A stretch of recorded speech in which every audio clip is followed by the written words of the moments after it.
Welcome everybody to Zero to Income. We're glad to have you here. I'm Sean. I'm here with Dana, and we're helping you get your businesses started. We want to help you move from financial dependence to financial freedom.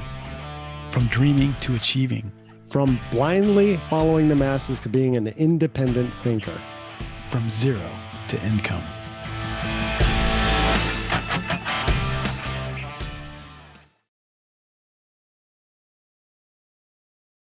Greetings. Good morning. This is Dana here. Sean might still be in bed. It's 7:27 on the East Coast, and that puts it at 4:27 where Sean is. So I'm recording a little bit this morning, doing something a little bit different. We want you to know in our community, we hear you. On our last call, somebody had really, a couple members really kind of hammered home that there's a spiritual element to business that we want to be ensured that we are clinging to this as we go on this journey. Well, we're going to do that. And here's our commitment to that and kind of a test in the process. We're going to look at a passage of scripture. This might be a little bit different to you if you're just starting out. Well, everybody's just starting out on the Zero to Income podcast since we're only on episode 4. But we're going to look at a passage of scripture this morning and then try and take the biblical approach to business. Apply this mindset today to the way that we work. So this passage, Matthew 6:19 through 24, I'm going to read it. I'm going to be reading in ESV and then give you some of my thoughts on this passage a little bit, but hopefully this passage will be on your mind throughout the day as you think about business, launching your business, getting going, and making money. All right, chapter 6, 19 through 24. Do not lay up for yourselves treasures on earth, where moth and rust destroy, and where thieves break in and steal. But lay up for yourselves treasures in heaven, where neither moth nor rust destroys, and where thieves do not break in and steal. For where your treasure is, there your heart will be also. The eye is the lamp of the body. So if your eye is healthy, your whole body will be full of light. But if your eye is bad, your whole body will be full of darkness. And if the light is in you is darkness, how great is the darkness? No one can serve two masters, for either he will hate the one and love the other, or he will be devoted to the one and despise the other. You cannot serve God and money. These are the words of Christ and what is referred often to the Sermon on the Mount. We don't really know if all of these messages were all at the same time. We just don't have enough context. But these are the words of Christ from the New Testament. And in a recent program that I was in, there was a red flag that went up in my head during one of the activities. The program was helping me get my business started, and it was all about dreaming about the things of this world. Why don't you make a list of all the things, all the ways that you would like to see your life change this year, in the next 6 months, 9 months, 2 years? Where do you want to be? Where do you want to be living? What kind of car do you want to be driving? How much is enough money? And to put these things out there. And there was a real conflict going on in me. I'm like, well, okay, this is a Christian business person telling me this. So, and I'm like, okay, well, I guess I'll dream a little bit. And in hindsight, when I look at that activity, I'll be honest with you. I think it drove me to emphasize the lust of the flesh, the comparison, right, that we have in this world with other people, and that I wanted to be rich. I'll just put it out there. I wanted to be rich. I wanted to pursue those things. And here's where the real issue of this comes, If you are building your business with a foundation of lust to the things of this world, bondage to the things of this world, that you must get more, you must have more, you must be comfortable. Oh, and there's nothing wrong with being comfortable. I don't believe to a point. But if we're pursuing that, if we're laying that as the brickwork, the foundation, hey, don't you remember when you have a bad day? Don't you look back and just remember those things that you wrote down and remotivate yourself? Remember, you want to get your wife a new van. We have a 2005 Sienna that it is got 200 and something thousand miles on it. And I keep saying this is the last time we're taking it to the shop. This is the last time we're taking it to the shop. All right, this is the last time. And every year when we take it to the shop, it's not cheap. It's it's could be $2,000 every time we take that car into the shop, for inspections or whatever. And I'm just like, I want her to have a new van. Does the Lord want her to have a new van? I can't assume that what I want and what God wants are the same thing. Does he want her to have reliable transportation? Yes, I believe so.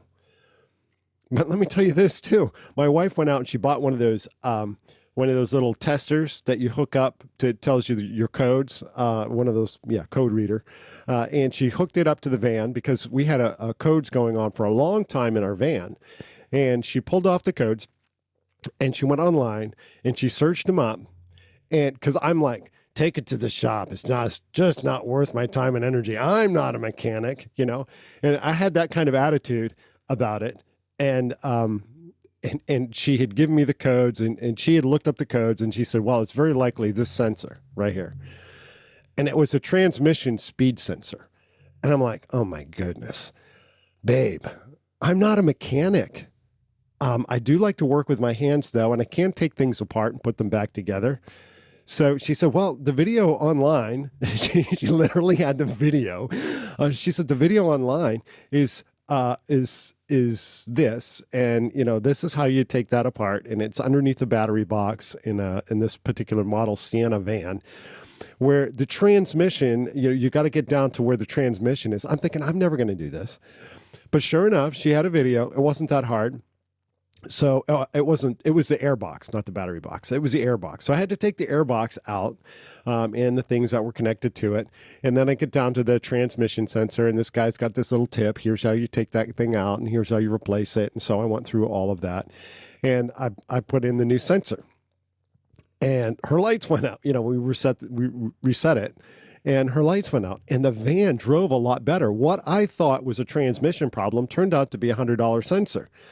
Well, that's pretty cool. All right, good job, babe.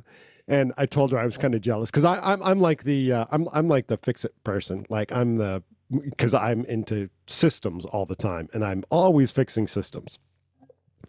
But she had found the video, she had done the research, she had done all the legwork, and then I got to serve her by taking out that and replacing that part, and she was ecstatic.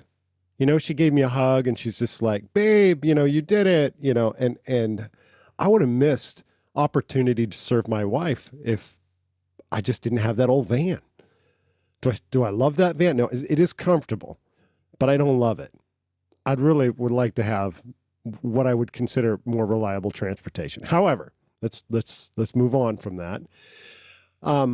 Then the lights came back on. I'm like, oh, boys, here we go. It's the money suck, right? More parts, more sensors, more things. Well, sure enough, she hooked the code reader back up. She got a different code this time. And it turned out to be some piece underneath in the van. There's this plastic thing that covers up the engine. And so, you covers up the head and you take that off. And underneath that, there is this little mixer, fuel to air. It's got something to do with the fuel to air. I don't know I don't even know exactly what the part does, but I went to Napa and I got one and I replaced it, and her lights are off and they haven't come back on since. And the van is driving great with 200 whatever thousand miles on it. Does God want me to have a new van? Does God want me to pursue the desires of this flesh? I don't think so. I think he wants me to have a contentedness with where I am right now. When we come back, we're going to just jump back in and just kind of sum up this passage a little bit.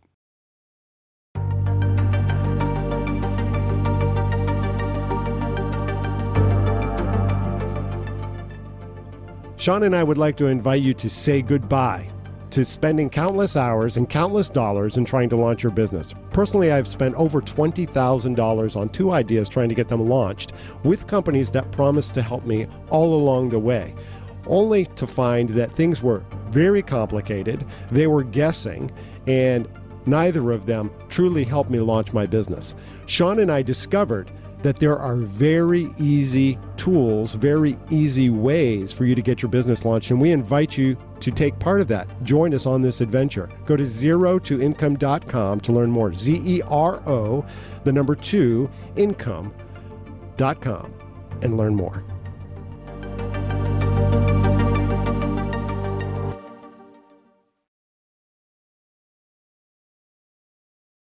Do not lay up for yourselves treasures on earth. Now, we say, okay, well, that's one thing to actually do it. But what about just dreaming a little bit and writing these things down on a piece of paper? Well, that's not necessarily sin. However, you're aligning your heart to the cares of this world. You're not aligning them to the things of God. Do not lay up for yourself treasures on earth where moth and rust destroy and where thieves break in and steal.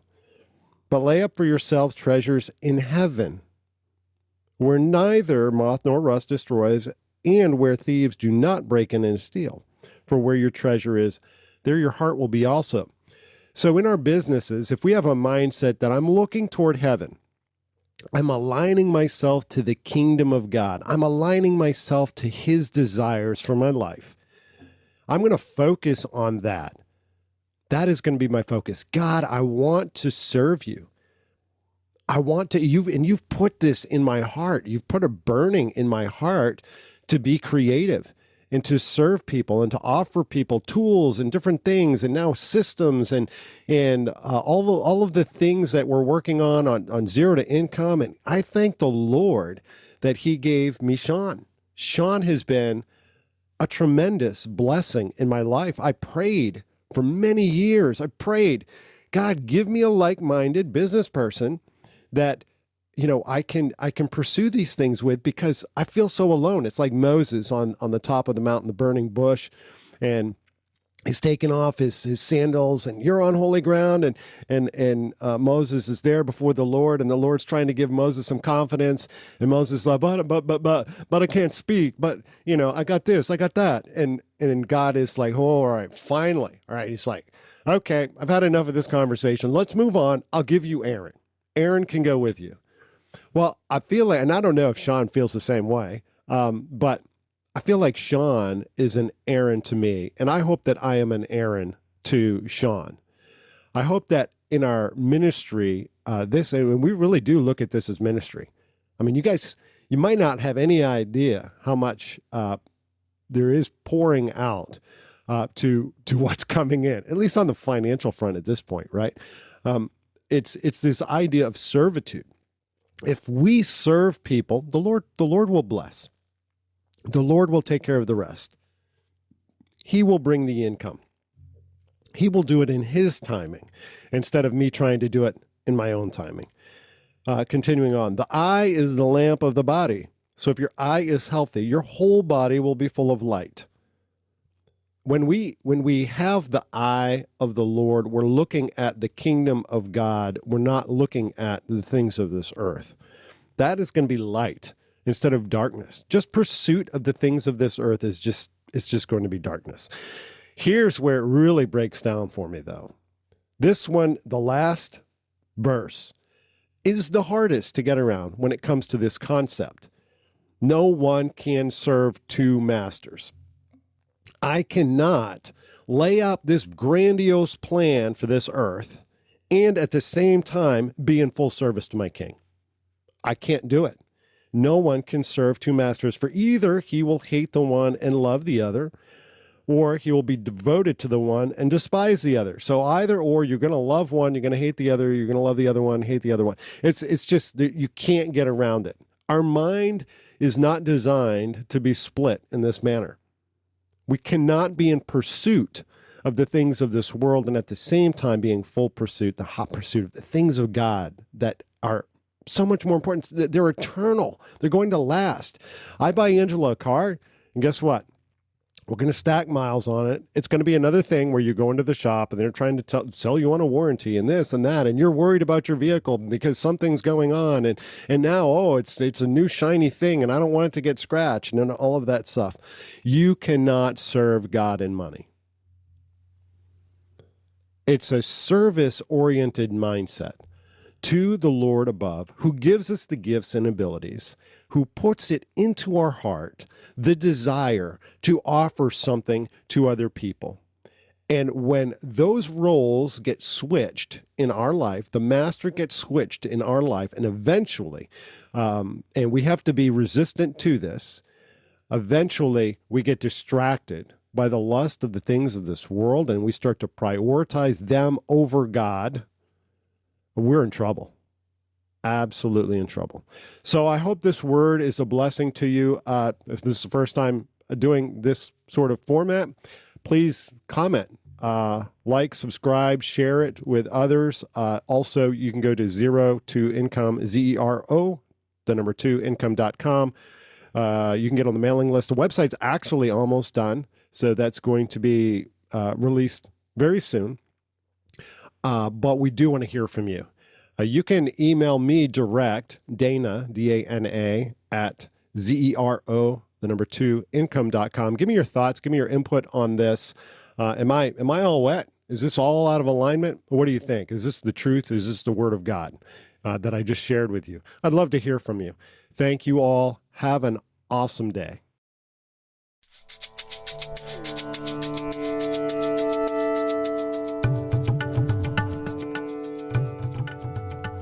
On behalf of Sean Elliott and myself, Dana Morrison, we'd like to say thank you sincerely for listening to this episode. We hope that it helps you on your entrepreneurial journey.